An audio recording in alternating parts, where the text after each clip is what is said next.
E pesquisa divulgada hoje pelo Instituto GERP mostra a vitória de Flávio Bolsonaro contra Lula numa simulação de segundo turno. O senador aparece com 44,7% das intenções de voto contra 39,1% do presidente Lula. A pesquisa também mediu a rejeição dos candidatos. 48% dos entrevistados afirmaram que não votariam no presidente Lula de jeito nenhum. Já a rejeição de Flávio Bolsonaro foi de 42%, Ana. A gente traz mais uma pesquisa eleitoral. A gente lembra que, nesse caso, a pesquisa ouviu 2 mil eleitores brasileiros de 2 a 5 de junho. A margem de erro é de 2,2 pontos percentuais e o nível de confiança é de 95,5%. A gente tem as nossas restrições, sempre fazemos as ressalvas quando vamos tratar de pesquisas eleitorais. Ainda ontem falamos sobre o caso da pesquisa que foi suspensa pelo presidente do TSE, ministro Cássio Nunes Marques. Daqui a pouco a gente avança um pouco mais nesse tema, mas tem aí o resultado de mais uma pesquisa eleitoral há 4 meses das eleições, Ana. Paula, falta muita coisa ainda, né, para até outubro, mas parece que o senador Flávio Bolsonaro, voltou a ter aquela tração que ele perdeu sim um pouco de tração depois ali dos áudios divulgados, né, entre ele e o banqueiro Daniel Vorcaro.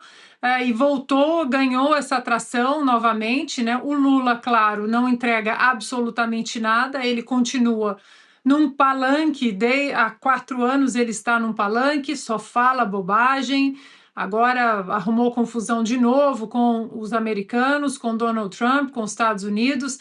A questão também, que eu acho que ajudou muito o Flávio, foi a questão do PCC e do Comando Vermelho terem sido designados como organizações terroristas, porque essa é uma pauta que une direita, esquerda, centro, né? Uma pesquisa recente mostrou que 73% dos brasileiros acham que essa pauta deve ser prioritária e que apoiam a designação dos americanos em relação ao PCC e o Comando Vermelho como grupos terroristas. Agora, a rejeição, claro que a rejeição do Lula quase 50%, mas a rejeição do Flávio ainda é um pouco alta e ele precisa trabalhar na campanha para tentar furar esse número, 42%. Já foi, inclusive, mais alta, caiu um pouco. E aí eu quero vou insistir nessa questão de ontem, viu, Paula, que a gente comentou sobre o Flávio Bolsonaro querer uma vice-mulher. E aí, de novo, eu acho que isso é um erro. Se ele quer diminuir esse número de rejeição, ele precisa se cercar de pessoas competentes, independentemente, né, mestre? Independentemente, viu, Janja? Se são mulheres, negros, brancos, altos, baixos, homossexuais, ele precisa focar na competência, ele precisa focar no Plano Brasil, ele precisa focar no projeto de nação, porque quem vota em mulher apenas por ser mulher não vai votar no Flávio Bolsonaro, vai continuar votando na esquerda, vai continuar aplaudindo esse discurso bobo e vazio da Janja, por exemplo. Quem vota em pautas identitárias ou em candidatos que pertençam a essas agendas identitárias, essas pessoas não vão votar no Flávio. Então, talvez, por exemplo, acho que uma ideia aqui não apenas para o Flávio, mas para os candidatos de direita, por que não divulgar? Donald Trump fez isso em 2016, no primeiro mandato dele. Por que não divulgar uma possível lista, uma lista de possíveis nomeados ao Supremo Tribunal Federal, caso sejam eleitos? Porque hoje o país já sabe o que se tornou o Supremo Tribunal Federal, sabe de cor e salteado, né? De trás para frente, de frente para trás. Então, uma das pautas hoje para o brasileiro é um Supremo Tribunal Federal técnico, que não seja político.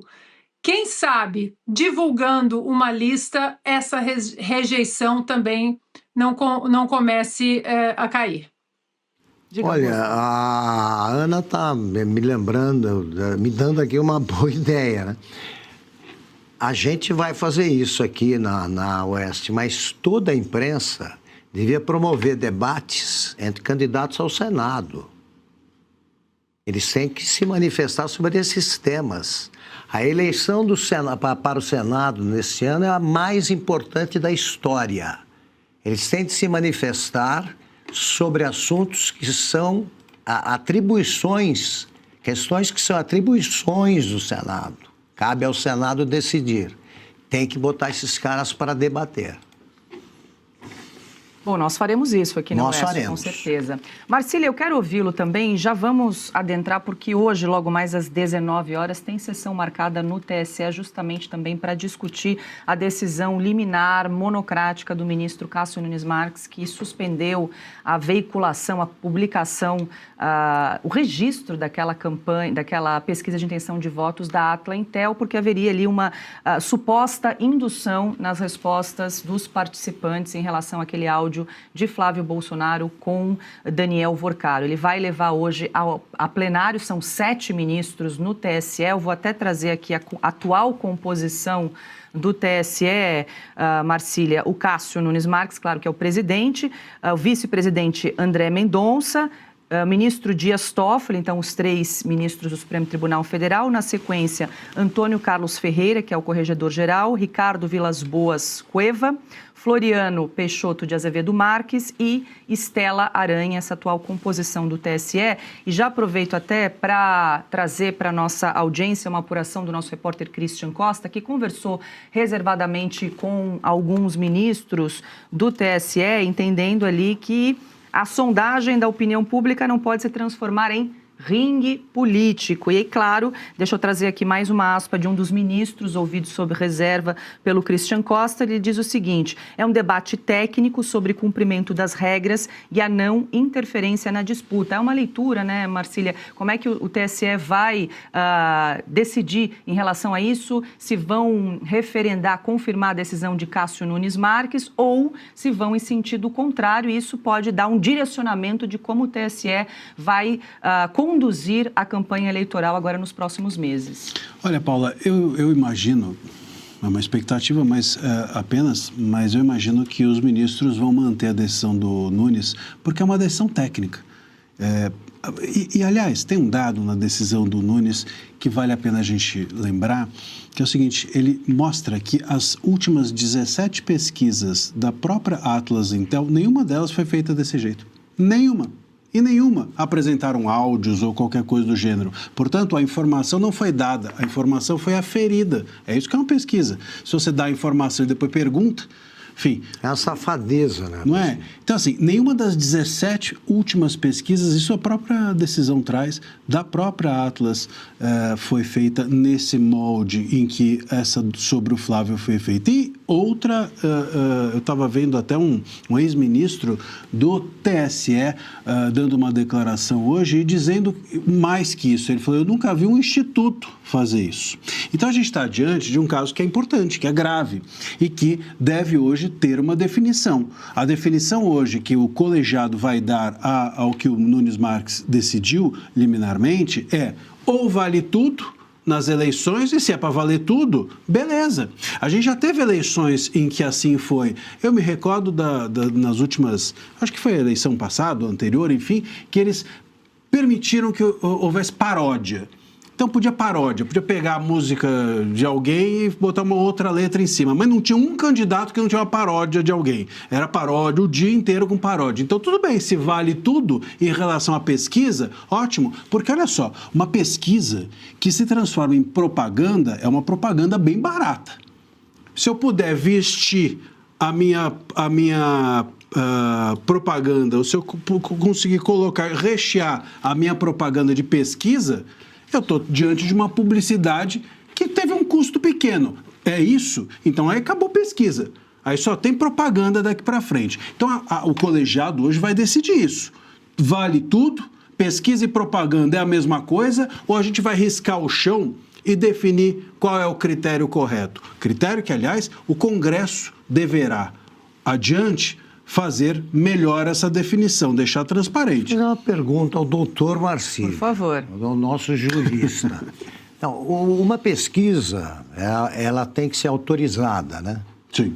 Os que autorizam não examinam antes como é que ela vai ser feita? Não, você explica qual a metodologia, etc., mas, enfim, você não desce aos detalhes. Não revela, por exemplo, que vai mostrar não é um vídeo. Não é como se passasse por um sensor. Não.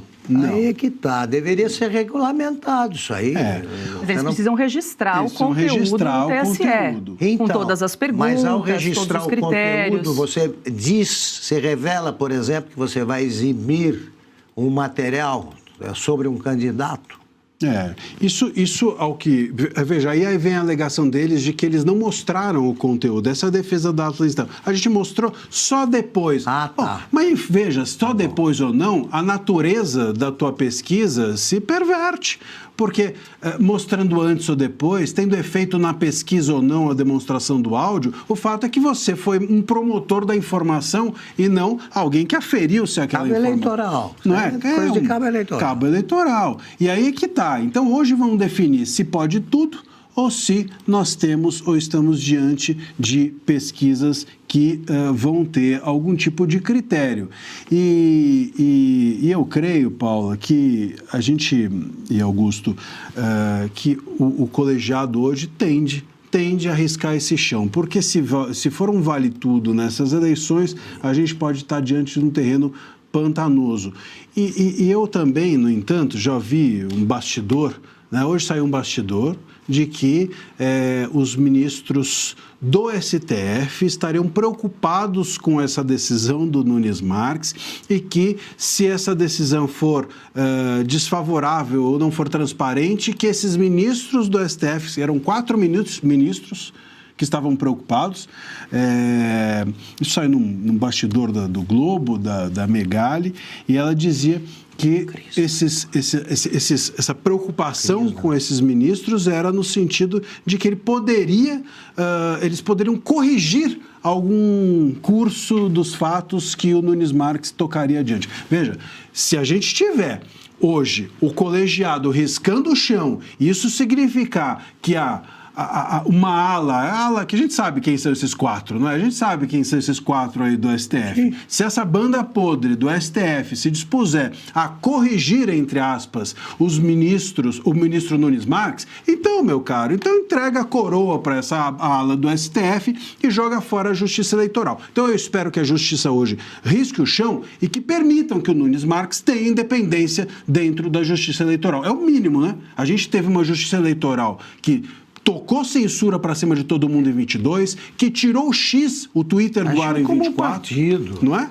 E agora espera-se um mínimo de autonomia e independência por parte do Nunes Marques. A apuração do Christian Costa vai nessa linha de que os ministros devem referendar, confirmar a decisão do ministro Cássio Nunes Marques. Tomou a decisão ontem em caráter liminar e já hoje, então, leva a plenário para julgamento dos demais colegas. Mas só voltando à pesquisa da Atlas Intel, a gente exibiu ontem, inclusive, aquela imagem do áudio, né? E aí o participante tinha que dizer se o conteúdo do áudio era terrível, neutro ou excelente. Mas tem outras perguntas na pesquisa que chamam a atenção, por exemplo, quando eles dizem o seguinte: as informações presentes na conversa de Flávio Bolsonaro com Daniel Vorcaro não surpreenderam um pouco ou surpreenderam muito? Essa é uma outra questão.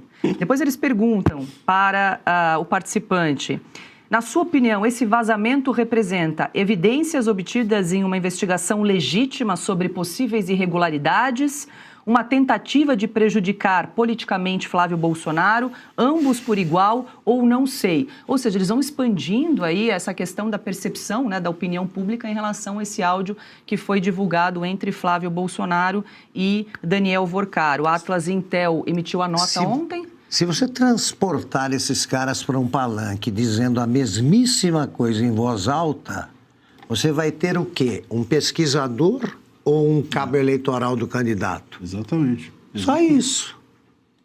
É só fazer as perguntas. O que vocês acharam para a plateia? É terrível? É suportável? Aí não dá, né? Aí não dá.